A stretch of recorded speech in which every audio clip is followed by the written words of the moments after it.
Alfred Nobel nace el 21 de octubre de 1833 en Estocolmo, Suecia. Su padre Immanuel Nobel y su madre Caroline Halsell. En realidad, él nace en una familia de ingenieros, van a ser él y sus hermanos, y Immanuel Nobel hizo una fortuna construyendo maquinaria y armamentos en la época anterior, en la época de la Rusia zarista. ¿Por qué?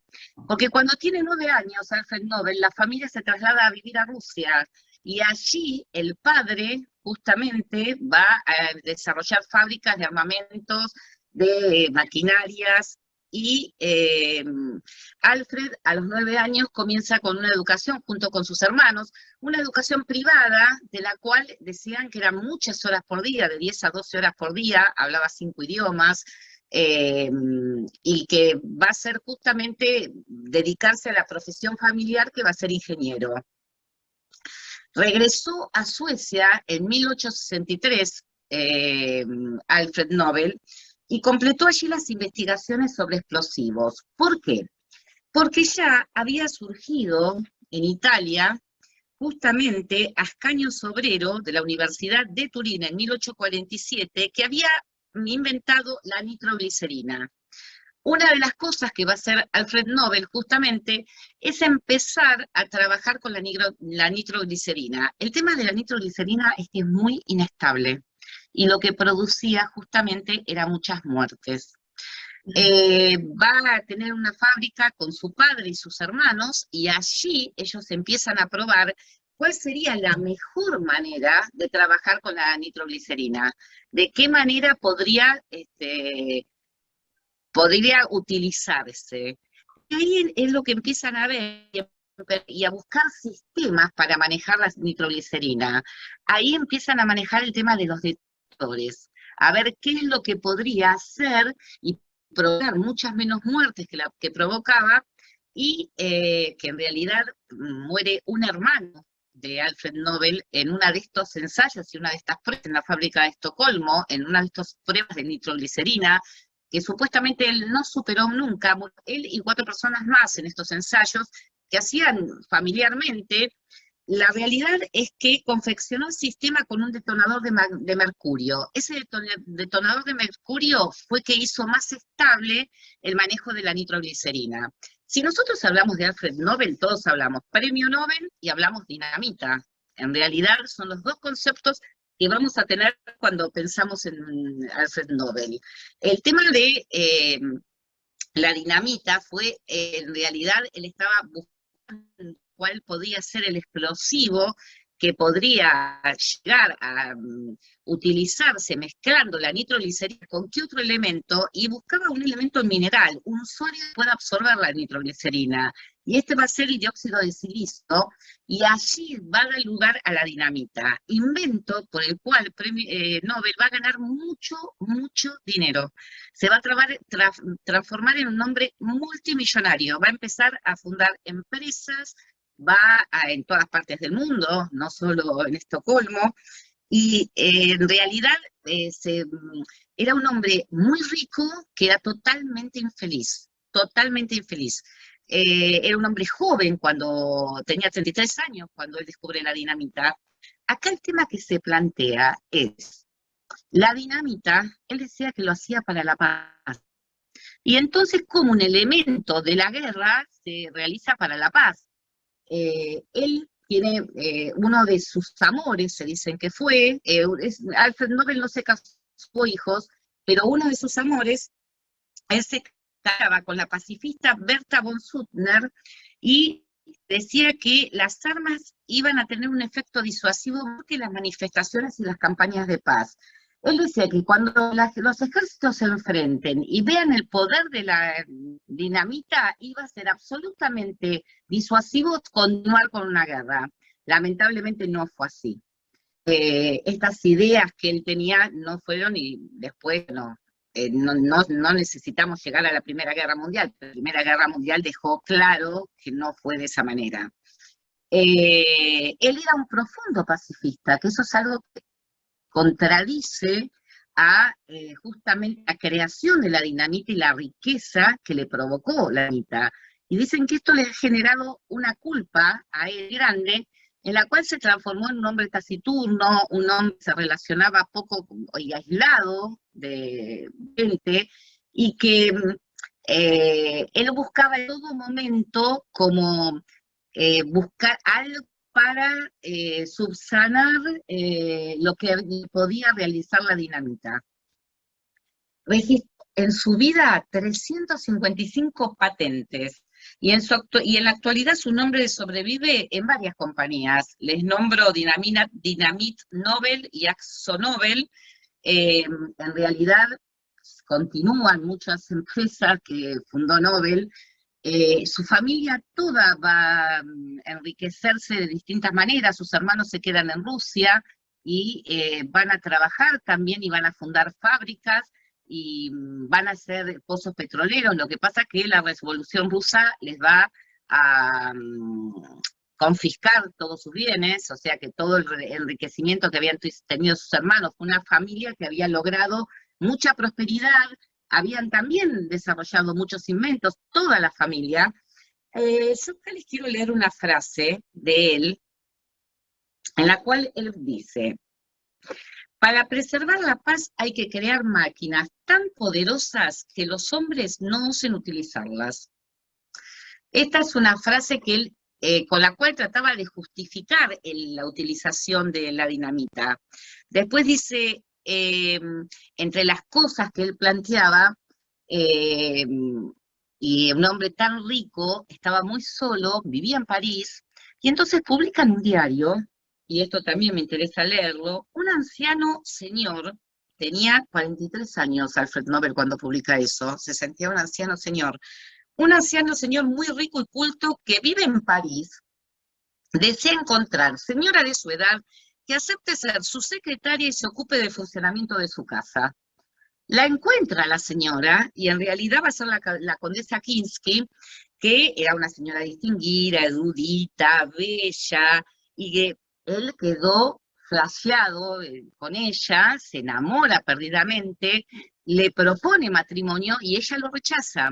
Cuando ella lo rechaza, él todavía va a sentirse más aislado, va a quedarse más aislado, va a tener un romance con una florista muy apasionado y no más. eh, Tuvo etapas de depresiones muy grandes, Alfred Nobel. Igual él continuaba investigando, patentando, porque 355 patentes es porque las investigaciones era algo que él continuaba haciendo, si no, no hubiera patentado esa cantidad de elementos. Pero una frase que él decía siempre: todavía extraño a Emilio. Emilio era el hermano que murió en la explosión cuando era la prueba de la nitroglicerina y de la dinamita. Todavía extraño a Emilio. La cuestión es que, ¿qué es lo que trata de hacer? Lo que se intenta en esto es hacer en su testamento, que lo firma el 27 de noviembre de 1895 en el Club Sueco Noruego de París. Nobel instituye con su fortuna a los mejores exponentes en literatura, fisiología o medicina, física, química y de la paz. Las personas que se hubieran destacado en esas disciplinas durante ese año iban a tener un premio, que eso es lo que va a instituir Nobel. Posteriormente fue creado el premio del Banco de Suecia en Ciencias Económicas, en memoria de Alfred Nobel. La realidad es que, ¿cuánto es el dinero que gana cuando gana un premio Nobel? Siempre es el mismo. Son 10 millones de coronas suecas. Aproximadamente hoy 1.100.000 y pico de dólares. En algún momento hubo como una devaluación, eran 8 millones de coronas suecas. Los premios Nobel están instituidos desde el año 1901. Él no lo llega a ver. Nobel fallece en 1896 en una residencia que tenía en San Remo, en Italia, pero el testamento ya estaba establecido y esto se va a realizar a partir de 5 años después que él haya muerto. Una de las cosas importantes sobre Nobel, el Comité de Noruega entrega el Premio Nobel de la Paz y las academias científicas suecas entregan los otros premios Nobel, no Nobeles, los otros premios Nobel. En su honor se denominó un asteroide, un cráter lunar y un elemento químico, el nobelio. O sea, la figura de Alfred Nobel es una figura, yo cuando leí mucho sobre Nobel, una de las cosas que me daba era bueno, es la creación de un elemento realmente muy destructivo como la dinamita, y que va a llevar justamente a destrucciones importantes y muertes, y por otro lado un hombre muy solo, que la muerte de su hermano y sus depresiones que lo hacían entrar en instituciones, quedar aislado. Él escribe en algunas partes y dice, yo quedé solo, estoy enfermo y estoy solo, tengo una sola persona con la que vivo, como siempre estaba remarcando la soledad como una de las cuestiones de su vida. Eh, Cuando él gana el premio por la creación de la dinamita, el que lo acompaña a recibirlo va a ser su padre en Estocolmo. O sea, que su padre, cuando él crea la dinamita, vivía todavía. Después su familia fallece y por eso queda solo. Bueno, a partir de Alfred Nobel, que todos conocemos, se instauran los premios Nobel y son los premios que nosotros vamos a ver en la República Argentina. ¿Cuántos premios Nobel tenemos nosotros en la República Argentina? 5. 5 premios Nobel. 5 han sido los que han ganado el premio Nobel. El primero fue Carlos Saavedra Lamas. Y este premio Nobel fue Premio Nobel de la Paz. ¿Quién es Carlos Saavedra Lamas? Es un abogado, diplomático, político, argentino. Se casó con Rosa Sáenz Peña. ¿Quién era Rosa Sáenz Peña? Era hija de que fue presidente Roque Sáenz Peña, que en su presidencia se dio la ley Sáenz Peña, la ley del voto secreto obligatorio, esa ley universal, que era universal para los hombres, ¿no? Era universal para los hombres. Y tuvo un hijo, Carlos Roque Saavedra. Se los menciono el hijo porque después hay un detalle que les quiero comentar. Egresó del Colegio Nacional Buenos Aires, Carlos Saavedra Lamas, estudió Derecho en la UBA, y él puso un estudio en la calle Florida, y en la cual se dedicó a 2 áreas del derecho del trabajo y derecho internacional. Va a ser las 2 áreas donde él justamente va a dedicarse. En la Facultad de Filosofía y Letras fue profesor y fundador de la Cátedra de Sociología, y en la Facultad de Derecho creó la Cátedra de Legislación de Trabajo. O sea, fue rector de la Universidad de Buenos Aires, en el cual la Universidad de Buenos Aires lo recuerda como un hombre muy emprendedor a Saavedra Lamas. Ganó el Premio Nobel de la Paz en 1936. ¿Por qué gana el Premio de la Paz Carlos Saavedra Lamas? En realidad, lo que sucede es que se desata en 1932 una guerra entre Bolivia y Paraguay, que es la Guerra del Chaco. ¿Por qué se desata esta guerra? Esta guerra se desata por el petróleo. En realidad, Paraguay es quien comienza la guerra con Bolivia. Bolivia en esta guerra pierde más de 236.000 kilómetros cuadrados, una guerra que difícil para llevar. Y Saavedra Lamas empezó siendo diputado en 1908 a 1912 por la ciudad de Buenos Aires, por supuesto que era conservador. 1912 a 1915 en 1916, perdón, fue diputado por la provincia de Buenos Aires. Allí va a tener un cargo que me interesa mucho mencionar, que es ministro de Justicia e Instrucción Pública. Y él hace algo desde la universidad y que quiere para los colegios, porque siempre hay una lucha en la Argentina en la cual la universidad dice que los alumnos de escuela secundaria no están preparados de ingreso a la universidad, y la escuela secundaria dice que la primaria no los prepara para la secundaria, y así vamos pasando históricamente de este planteo. La realidad que lo que plantea Saavedra Lama en este momento, porque en realidad ministro de Instrucción era como un ministro de Educación, él quería crear un sistema intermedio educativo. Él decía que se haga la primaria, que llegan hasta 6º grado, que era hasta ese momento la primaria hasta 6º grado, un modo de intermedio, y después que puedan elegir qué les interesa. O sea que tuviera orientaciones, o tuviese orientaciones, le interesa la ciencia, le interesa el arte, le interesa las ciencias sociales, digamos, que puede ser con orientaciones. Algo poco sabido sobre Saavedra Lamas, que realmente es algo muy novedoso para la época, porque se implementó en la Argentina recién en la década del 80, de 1980, o sea, muchos años después se va a llevar adelante esto y va a ser como proyecto y que educativamente yo formo parte de ese proyecto y la verdad que es muy bueno, muy interesante el tema de las orientaciones y que los alumnos estudien lo que realmente les interesa sin perder un eje común en la formación de ningún alumno, sino que todos tengan un eje común y después las orientaciones. Durante el gobierno de Marcelo T. de Alvear, de 1922 a 1928, intervino en el Código de Trabajo, y esto lo hace basado en el proyecto de Joaquín B. González. Él va a tomar, Joaquín B. González, a Drago, él va a tomar distintas personalidades de la historia argentina, en las cuales él quiere hacer realmente transformaciones. Propuso transformar el ministerio, el entonces Departamento de Trabajo, y darle como otra categoría y transformar un departamento de trabajo en un ministerio. Su conocimiento en esa área, fue elegido en 1928 presidente de la 11ª Conferencia Internacional de Trabajo y era la primera vez que la Argentina llegaba a esa posición. Nunca había podido llegar. La Saavedra Lamas iba escalando posiciones, no solo dentro de la Argentina, sino internacionalmente. Eh, Acá se va a generar ser ministro de Relaciones Exteriores de Justo. En esta guerra del Chaco que les estoy nombrando, va a suceder justamente la presidencia de Agustín P. Justo, época de lo que llamamos, y nosotros hemos visto en algún otro momento, que fue la década infame, por el fraude, corrupción, negociados que sucedieron en esa época. Empieza esa época, y por eso se llama así, con un golpe militar y todo lo que termino de nombrar posteriormente.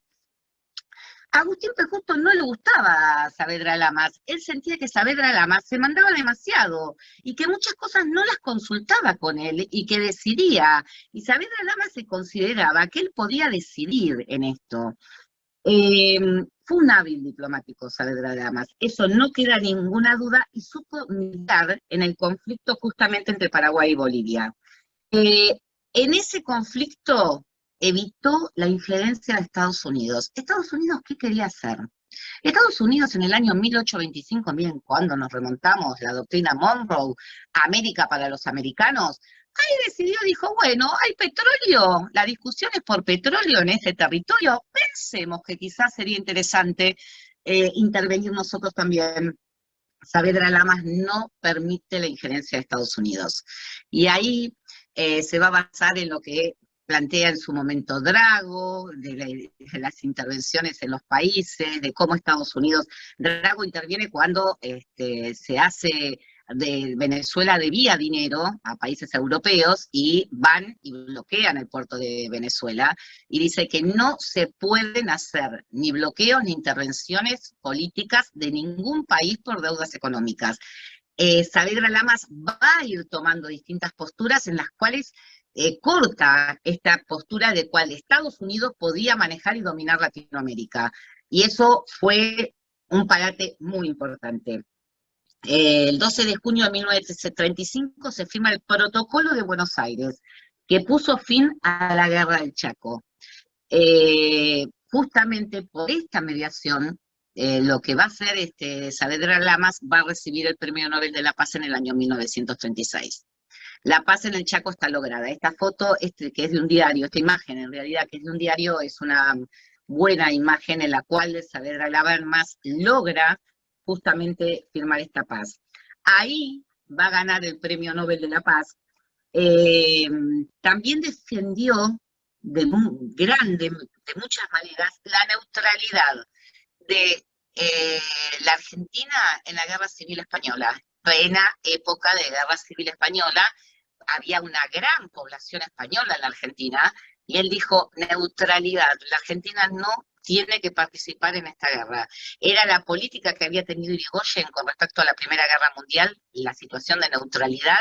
Bueno, Saavedra Lamas, en este conflicto de España, que en realidad nosotros todos sabemos que, sabemos que la Guerra Civil Española termina siendo un experimento, o un campo de experimento, entre lo que va a ser después el enfrentamiento de aliados y el eje y los aliados. O sea que la parte fascista y nazi va a entrar y van a probar armas de fuego, o sea, las destrucciones que se producen y los aliados tratando de no enfrentar, no los aliados exactamente porque no estaban dentro de España, pero van a ser los grupos más democráticos, los republicanos, los anarquistas, que no querían justamente esta circunstancia. Saavedra Lamas dice no, nosotros no participamos, neutralidad, continúa con la política en eso de Irigoyen. Lo manejó con mucha prudencia, era un tema muy delicado por la cantidad de españoles en Argentina. Y por último fallece en Buenos Aires en 1959 a la edad de 80 años. Su único hijo, que por eso yo se los había mencionado antes, se los había comentado, vendió la moneda, y ahí creo que la tenemos, vendió la moneda por problemas que tenía en ese momento, fue encarcelado al ser declarado culpable de homicidios en Córdoba en 1974, y vende la moneda justamente que le entregaron al padre, que había ganado por toda su destacada labor en la Guerra del Chaco y su destacada labor diplomática, la vende por cuestiones económicas. Era simplemente comentarles esto. Se desempeñó, también, esto les quiero decir, se desempeñó como miembro de la Corte Permanente de La Haya, Saavedra Lamas, y hay algo más, que es que ante el fracaso de la Sociedad de las Naciones y una inminente Segunda Guerra Mundial, Saavedra Lamas veía el panorama, y entonces lo que planteaba en la Conferencia Interamericana de Consolidación de la Paz, que hizo en Buenos Aires en 1936, siempre por eso gana claramente ese premio, lo hizo después de ganar el premio Nobel igual. Él ganó el premio por lo que logró en la Guerra del Chaco. El país mantenía todavía fuertes vínculos con Europa, especialmente con Inglaterra, y no quería la supremacía de Estados Unidos sobre todo el continente. O sea que él sostiene y sigue sosteniendo esa postura en todo momento. Así que bueno, me parece que este primer premio Nobel de la Paz, que es el primer premio latinoamericano que va a haber Nobel, el primer premio Nobel latinoamericano va a ser justamente el de Saavedra Lamas. Perdón, el segundo premio. Nélida Gómez pregunta si sabés quién la compró la medalla, si se sabe. ¿Quién la compró No, o quién la tiene? ¿Sabés que eso no lo sé? Mira qué bueno, no se me había ocurrido ver eso, ¿no? ¿Dónde la vendió? ¿Qué sucedió? ¿Cuál fue el transcurrir de esa medalla? Desconozco. La verdad que lo desconozco. Tarea para el hogar. Tarea para el hogar. Sí, decime, María. Me dice, me pregunta Lorenzo si el premio Nobel, la medalla del Premio Nobel de la Paz es diferente al de las otras medallas de Premio Nobel. A las de medicina, química, física, literatura. A ver, las que se entregan en Noruega son unas, y las que se entregan en La Paz es otra. Ahí sí son las diferencias. Las otras 5 son las mismas, y la de La Paz es diferente. Gracias. Y en realidad el de economía no es un premio Nobel, es el nombre del Nobel que se utiliza y se entrega. Y por eso se dice que es un premio Nobel, que es el agregado que todos nombramos. No es un premio Nobel. Esa no tiene esa medalla tampoco. Vamos a hablar del segundo premio Nobel en la Argentina, que es Bernardo Alberto Husay. Nace el 10 de abril de 1887. Es hijo de inmigrantes franceses, el menor de 4 hijos. Los 3 primeros hijos estudiaron en Francia, él estudia en Argentina. Era un niño prodigio, era un genio. A ver, se graduó del Nacional Buenos Aires a los 13 años. Quería ingresar a la Facultad de Medicina, no le permiten ingresar a los 13 años. Entonces entra en la Facultad de Farmacia y Bioquímica. La hace, se recibe a los 17 años. Y ahí puede ingresar a medicina. Entonces, podemos ver que realmente era un genio.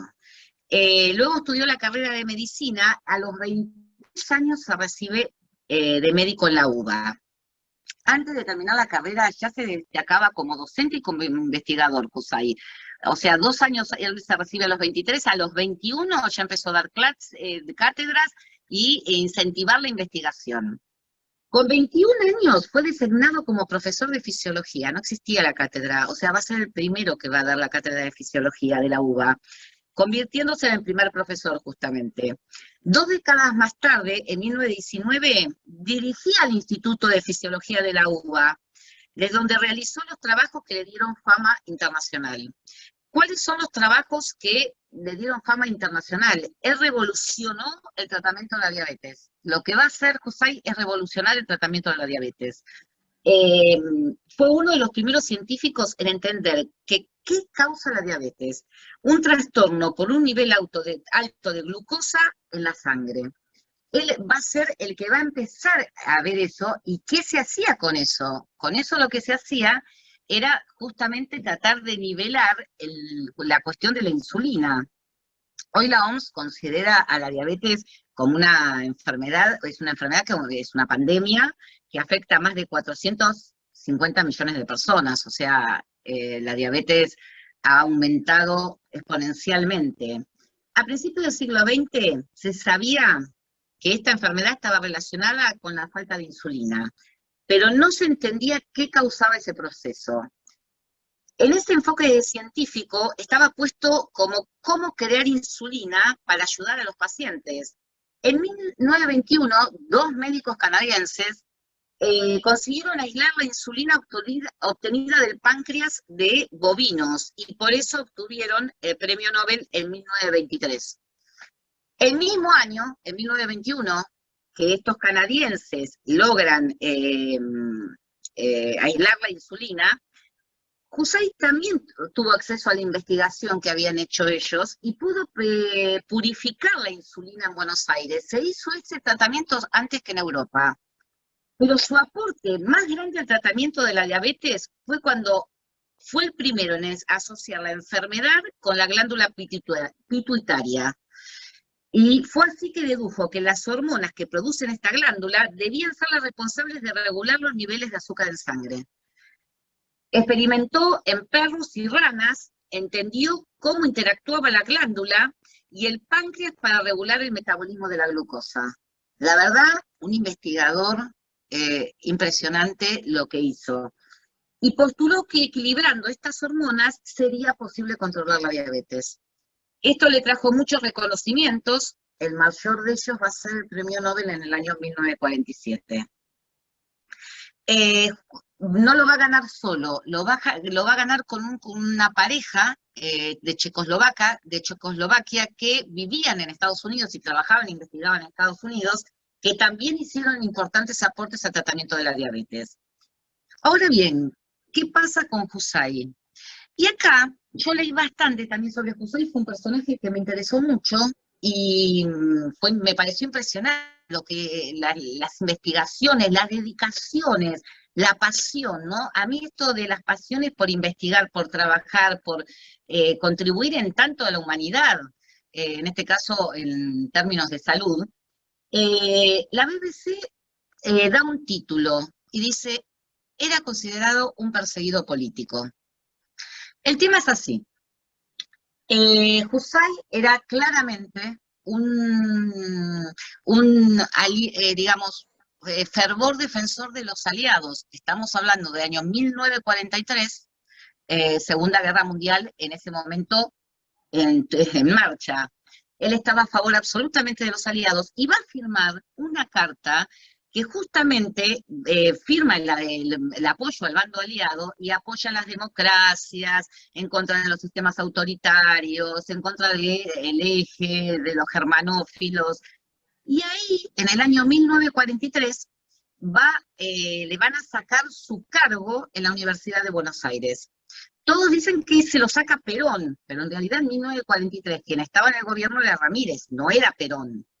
Le saca en ese momento el cargo y allí pierde Jusay su cargo. Se lo restituyen a los 2 años, en 1945 ya Ramírez no está, va a estar por poco tiempo de nuevo en la universidad y le sacan el cargo.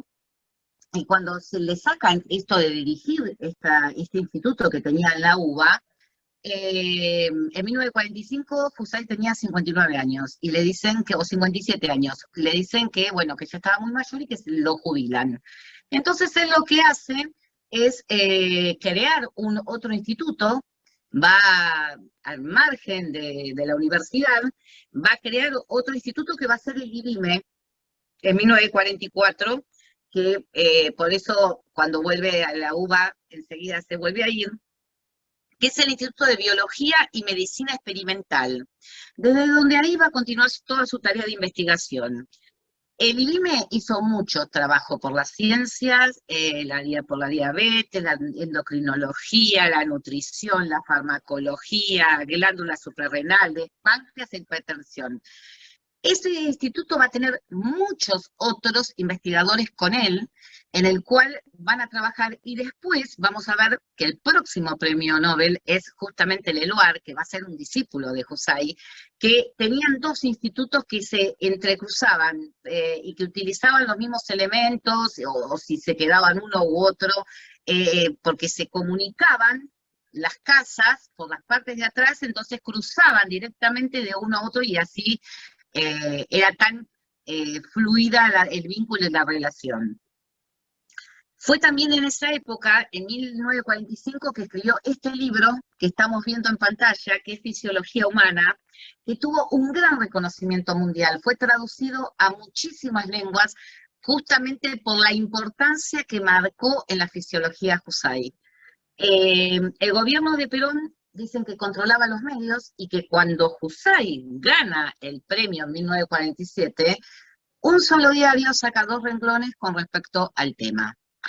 No fue tan así, tuvo más reconocimiento, pero en realidad había un enfrentamiento y era marcado.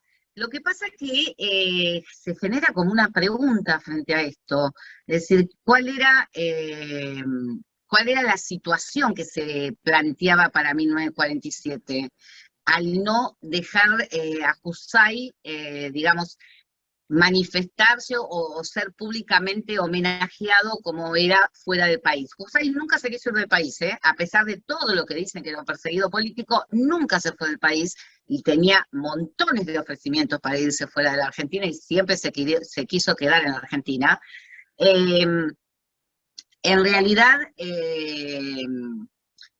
está la discusión con respecto al tema de los aliados y los germanófilos. Es un tema que llevaría a discusión, tendríamos que entrar en otro tipo de discusión, es una discusión puramente política, y tendríamos que entrar en otra discusión. Yo no quería dejar de plantearlo, esto te voy a pedir que me lo dejes, Analía, Principios y Valores. No quería dejar de plantearlo, porque está también, y es el rum rum que muchas veces corre sobre las situaciones, y quizás lo que nos hace simplemente escuchar o leer sobre determinadas situaciones es despertar la curiosidad para investigar justamente qué sucedió y qué pasó en estas circunstancias. Acá lo que dice en Principios y Valores, lo que planteaba Jusay era amor a mi patria, amor a la libertad, dignidad personal, cumplimiento del deber, devoción a la ciencia, devoción al trabajo, respeto a la justicia y a mis semejantes, afecto a los míos, parientes, discípulos y amigos, octubre de 1943. Una de las cosas importantes de Jusay, que hoy la ciencia argentina sigue debiéndole tanto a Jusay, porque fue el fundador o uno de los cofundadores del CONICET, fue el primer presidente que tuvo CONICET, y fue justamente él quien va a darle ese esa importancia, y va a considerar, y dicen que es el mayor legado para él, dice que el mayor legado que hizo para el país, es que los investigadores, los científicos, puedan ser full time. Todos sabemos lamentablemente que los investigadores del CONICET, no, sí, siendo full time, igual, o sea, lo que da es mucho prestigio, igual que la Universidad de Buenos Aires, son prestigiosísimas, son centros de estudios prestigiosos, pero sabemos que las investigaciones de CONICET no da justamente lo que pretendía Jusay, que quizás era que una persona, siendo full time en un trabajo, tuviera una remuneración adecuada al desarrollo de investigación, de trabajo, el apoyo a las investigaciones también. Eso tenemos todavía algunas cuestiones no resueltas. Jusay es un personaje sumamente interesante. Yo pensaba que era como un hombre muy más abierto de la calle, no porque fuera cerrado, digo, pero no, era un hombre más ampuloso, le gustaba la apariencia, le gustaban muchas cuestiones que desconocía, y Leluar me pareció siempre que no, y no, era todo lo contrario. Leluar, que es el próximo premio Nobel que tenemos, que es el tercer premio Nobel argentino, Luis Federico Leluar, en realidad era que yo creía, bueno, un prejuicio mío absolutamente, que era como un bon vivant. En realidad, la historia de Leluar nace en París. ¿Por qué nace en París? El padre de Leluar, cuando su madre estaba embarazada de él, estaba muy enfermo. Y entonces lo que van a hacer es llevarlo a París para que lo operen. El papá fallece una semana antes que nazca Luis Federico Leluar. Y en realidad Leluar nació en París fortuitamente, estuvo 2 años y vuelven a la Argentina.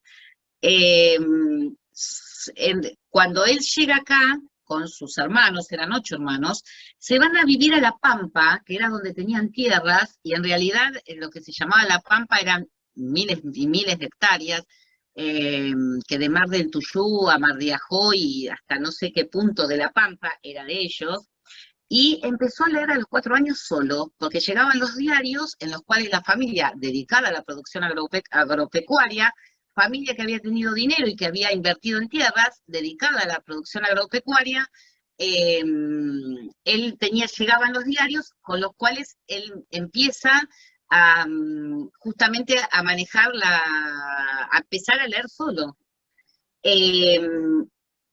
La realidad es que no se destacó en sus estudios ni primarios ni secundarios, termina la secundaria, ingresa en la universidad para estudiar medicina, estudió en Francia arquitectura y abandonó para el poco tiempo, y entra en medicina a la UBA, rindió 4 veces anatomía, o sea, parecía que no le interesaba mucho el tema, y se recibe en 1932, fue residente en el Hospital de Clínicas, estuvo como médico interno en el Hospital Ramos Mejía, y en 1933 conoce a Jusay. Esas cuestiones del destino hacen que Leluar conozca a Jusay. En realidad Leluar era primo de Victorio Campo. Victorio Campo era conocido médico muy destacado en ese momento, que era Udaondo, que conocía a Jusay, y el que va a ser director de la tesis de Leluar va a ser Jusay. Cuando él conoce a Jusay, es como que cambia la situación de cómo tenía que enfocar su carrera. Él hace la tesis en 2 años, una tesis fantástica que va a ser premiada, la tesis que hace, guiado por Jusay, pero cuando termina eso, él se da cuenta que le falta, la tesis era sobre las glándulas suprarrenales y el metabolismo de los hidratos de carbono. Y lo que él se da cuenta cuando termina todo esto, que le faltaba conocimiento de física, de matemática, de química y de biología, con lo cual lo que va a hacer, y Jusay se lo recomienda, es que vaya como alumno oyente a la Facultad justamente de Ciencias Exactas y Naturales, y allí curse estas materias donde él sentía que estaba flojo, y lo hace. En 1936 viaja a Inglaterra para comenzar sus estudios en la Universidad de Cambridge, bajo la supervisión de Hopkins, que ya había tenido un premio Nobel en 1929. A partir de ese momento, Leloir empieza a especializarse en los metabolismos de los carbohidratos. En 1943 vuelve a la Argentina, está trabajando con Jusay, y cuando a Jusay lo sacan del cargo, él, solidarizándose con él, deja también el cargo, y acordado hasta con Jusay, le dice: andate a Estados Unidos, andate a estudiar a Estados Unidos. Y el destino de Leloir fue Estados Unidos, donde ocupó el cargo de investigación asociado en el Departamento de Farmacología de la Universidad de Washington. Estuvo a cargo del matrimonio Carl y Gertie Cori, que eran los que había compartido Jusay el premio Nobel. O sea, Jusay sabía dónde lo estaba mandando. Él considera eso como un exilio. Antes de irse del exilio se casó con Amelia Zuberbuller, con quien tuvo 4 hijos. Vuelve al país en 1945 y cuando vuelve dice: ¿dónde trabajo? Entonces Jusay le dice: vení, trabajá conmigo, entrá al Instituto de Investigaciones Bioquímicas, y ahí él va a tener relación con Campomar, que va a financiar justamente la creación de otro instituto en el cual va a dirigir Leloir. Ese Instituto Campomar va a ser el que va a estar colindante con el Instituto de Jusay. Por eso yo les decía recién que ellos intercambiaban trabajos, opiniones, y que una de las cosas que más les gustaba era estar juntos, y muchas veces hasta recursos. Hay una de las fotos de Jusay, de Leloir, que a mí me interesa que vean, que justamente es esta. Si ustedes ven, la silla es una silla de paja que está Leloir, está atada con alambre. En realidad era sumamente austero Leloir en su vivir, en su quehacer y en su trabajo. La investigación era absolutamente su vida. ¿Qué es lo que hizo Leloir? Recibe el premio Nobel de Química en 1970. ¿Por qué? Por sus investigaciones sobre los nucleótidos de azúcar y el rol que cumplen en la fabricación de los hidratos de carbono. Tras su hallazgo, se lograron entender los pormenores de una enfermedad congénita que es galactosemia. Es una enfermedad hereditaria causada por una deficiencia enzimática que en realidad lo transmiten los padres, en los cuales pueden ser portadores sanos o pueden ser, y entonces se muestra qué puede suceder. Un hijo no ni ser portador, 2 hijos ser portadores sanos, y un hijo, por ejemplo, ser portador enfermo, si se unían 2 portadores sanos justamente con esta falla enzimática. Esto es lo que descubre y lo que dice que en 1970 recibe el Premio Nobel de Química. Cuando él recibe el Premio Nobel, Jusay estaba muy enfermo, pero fue una alegría enorme que tuvo que su discípulo, que él tanto quería, haya ganado y haya llegado a ese punto y haya ganado el Premio Nobel. Luis Federico Leloir muere en la Argentina el 2 de diciembre de 1900, en Buenos Aires, perdón, el 2 de diciembre de 1987. Ahora tenemos otro Premio Nobel, que es César Milstein. César Milstein nació en Bahía Blanca el 8 de octubre de 1927. Se recibió de químico, se casó con Melina Bafniavsky, maestra, y se radicaron en la provincia de Buenos Aires y tuvieron 3 hijos. No era muy buen estudiante, pero a los 13 años dice que le regalaron un libro que le cambió absolutamente la vida. Cuando le regalan este libro, le cambió la vida, y el libro era Los cazadores de microbio de Paul de Nuif. En ese libro se recopilaban biografías de biólogos como Louis Pasteur o Robert Koch. Dicen que para él era el mejor planazo, a los 12, 13 años, empezar a leer sobre todos los científicos e investigadores de Milstein. Era mejor que leer Julio Verne, era el gran plan que tenía Milstein.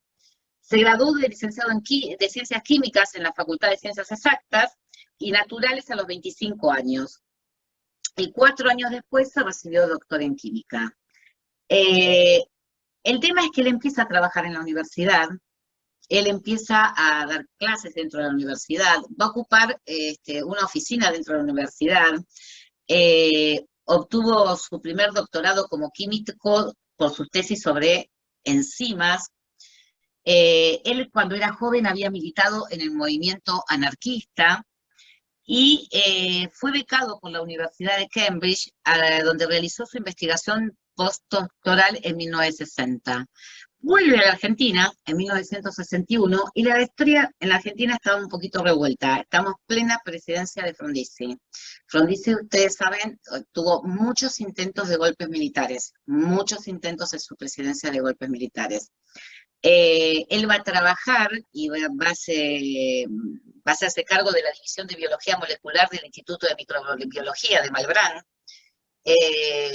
Tenía cátedras en la universidad, digamos, era una persona destacada, ya Milstein, pero empieza a ver que empiezan a echar a todos los que estaban con él. Se produce el golpe de 1962, cuando derrocan en realidad es un golpe de Estado, es un golpe de Estado, que el presidente se renuncia, se tiene que ir, lo sacan, y asume Guido, el presidente del Senado, asume como presidente, empiezan a perseguir a los que estaban rodeándolo. Milstein no había llegado el turno y ahí decide irse directamente del país. Dice que no estaban dadas las condiciones para que él siguiera trabajando. Y se va, a los pocos meses del golpe se va. ¿Qué es lo que empieza a trabajar investigación en Inglaterra?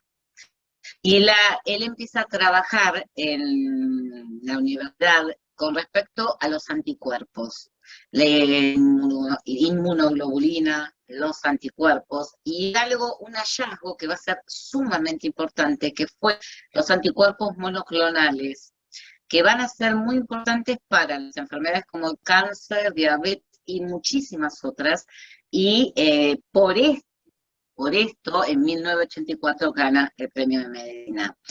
Acá voy a hacer una salvedad con respecto a mí.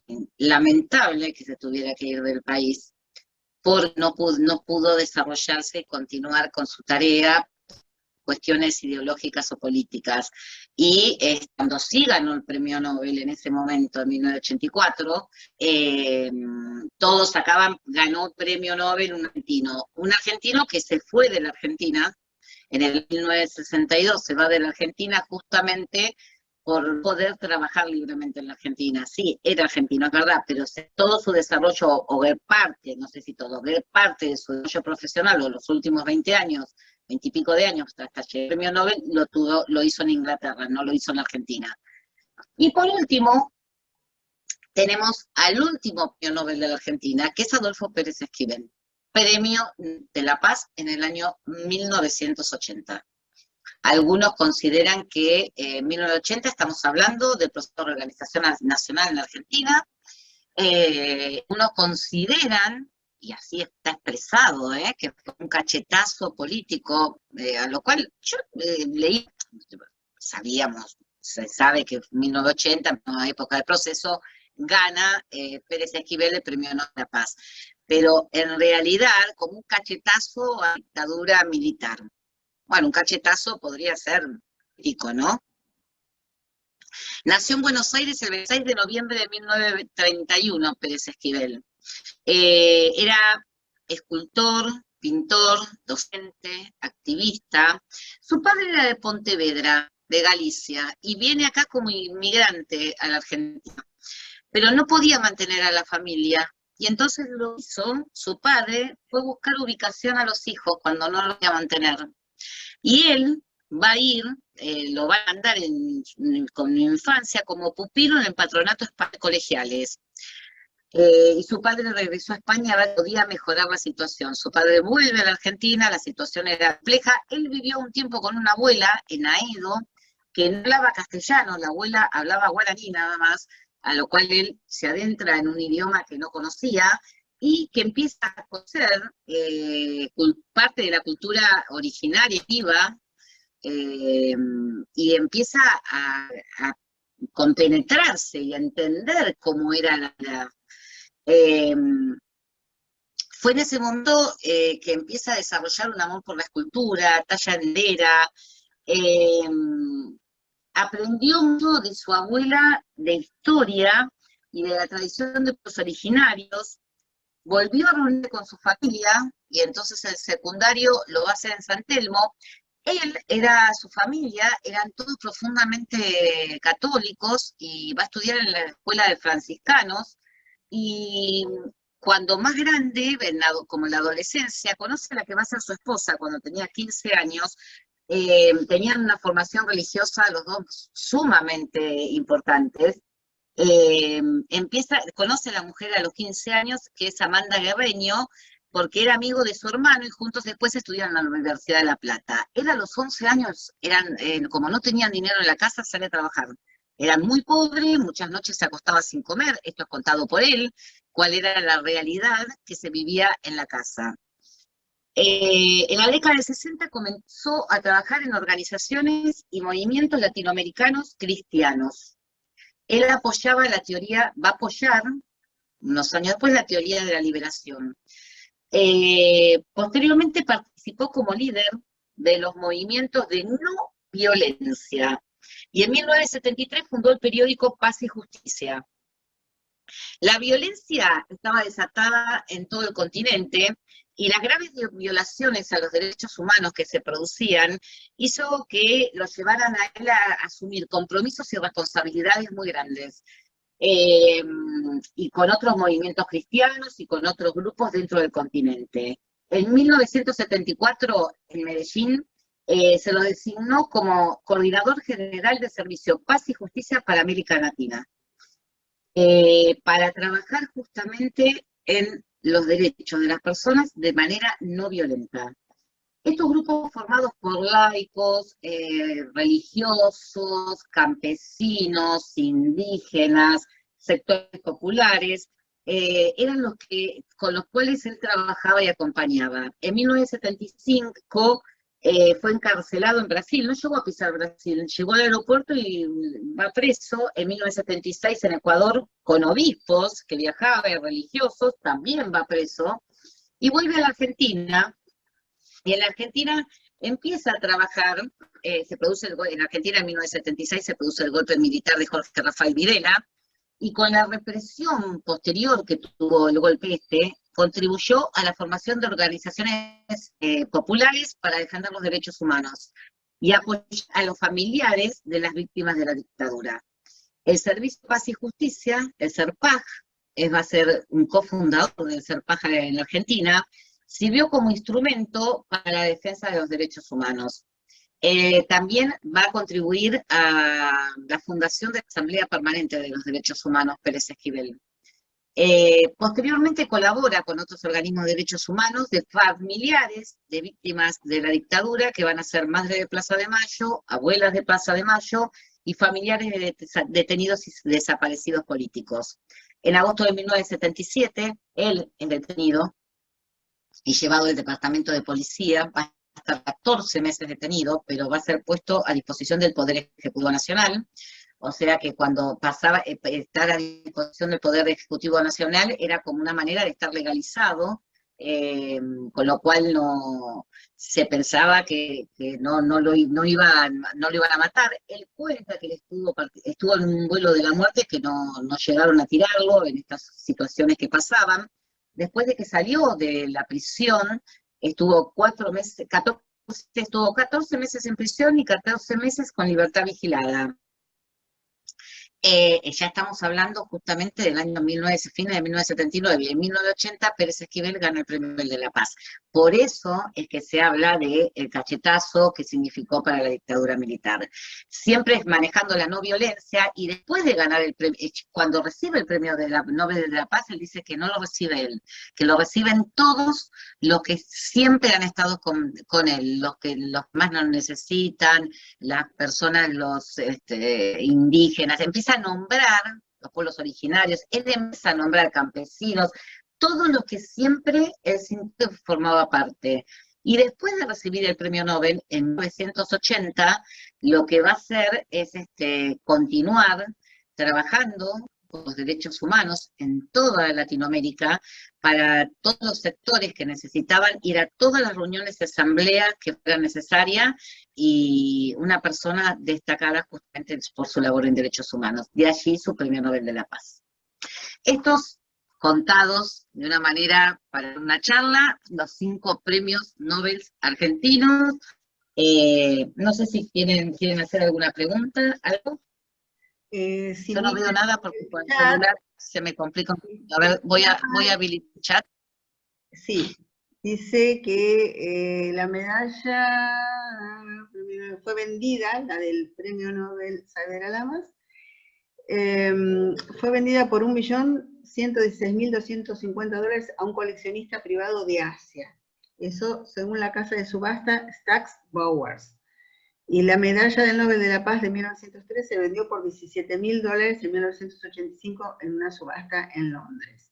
Y Nélida Gómez añade que está... O sea que la medalla era lo mismo, bueno, no, en ese momento no sabemos cuántos dólares eran las 10 millones de coronas, pero $1.116.000, qué bárbaro. Un conexionista Sí, a ver, dicen que es tan inmensa el premio, fue tanto lo que se ganó, lo que se vendió, que es increíble. Y lo compró un asiático, creo. ¿No? Sí, sí, increíble. Argentina era germanófila, nos dice Cristina. Alicia dice, sigue la deuda con los investigadores, por eso estudian aquí y después emigran. Eso es absolutamente lamentable. Sí, pero la formación todavía en la Argentina sigue siendo muy buena, es una formación a nivel médicos es de excelencia. Lo recuerdo perfectamente, se hablaba de su extrema austeridad. Gracias a Milstein, mi abuelo superó a la enfermera, supongo. Serpag, me dice Cristina, claro, lo de Pérez Esquivel. Los argentinos somos envidiosos del éxito de quienes se destacan el estudio y esfuerzo. Le vamos a mediocres e incapaces. Esto nos lo dice Aire. Mónica y Roberto, gracias Silvina, muchas gracias. Bueno, no sé si el premio siempre es una medalla, sí, aparte del dinero, por supuesto, también es una medalla. ¿Alguien más quiere decir algo? ¿Hacer alguna consulta, algo? Acá Lorenzo me sopla. ¿Por qué el Premio de la Paz está en Noruega y no en Suecia? O se da en Noruega y no en Suecia. ¿Tenés idea? Se da en las dos partes. Está dividido. Ah. Se da uno en Noruega y otros en Suecia. Unos en Estocolmo y otros en Oslo. Está dividido. Bueno, yo creo que hasta acá hemos llegado. Me quedó algo pendiente que ahora que les quería comentar, que no patentaron, que justamente por hacerlo como un regalo a la humanidad, y en este momento no me puedo acordar qué, claramente es uno de, o tiene que ser Milstein o Husay o Lenoir. Permíteme, se refieren a los anticuerpos monoclonales, que no Bien, fueron patentados. No lo patentó, perfecto, fue Milstein. Perfecto, no me acordaba, mira, me hiciste acordar algo. Viste, lo tenía pendiente y dije, esto no lo dije. Muchísimas gracias. Bueno, entonces quedamos así. Le esperamos, espero entonces que ustedes escriban, sugieran temas, yo también voy a pensar y voy a sugerir, y nos ponemos en contacto para un nuevo ciclo. Muchas gracias por estar acá, por acompañar. Nos seguimos viendo. Muchas gracias. Gracias a vos, muchas gracias. Gracias a ustedes. Gracias a todas. Gracias, muchas gracias. Muchas gracias, sumamente interesante. Muy linda la clase. Muchas gracias por todo.